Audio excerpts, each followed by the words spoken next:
How to shorten a URL for free online. Hello everyone, I'm here to guide you how you can shorten a URL for free online. So if you want to shorten a URL for free online, you have to follow this simple step. First of all, you have to navigate to any of the browsers that you are using. And here you have to open up your YouTube.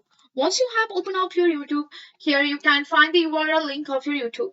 And here you have to just go for the one of the videos that you want to play here on your YouTube. So just go and play here.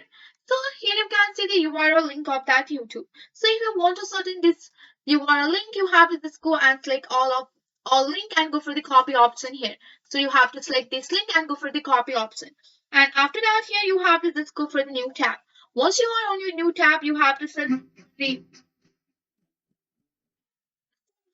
for the free URL shorten here.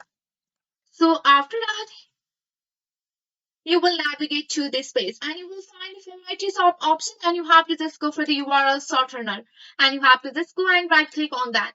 And here you have to link that. Here you have to enter or paste that link like this and go for this here.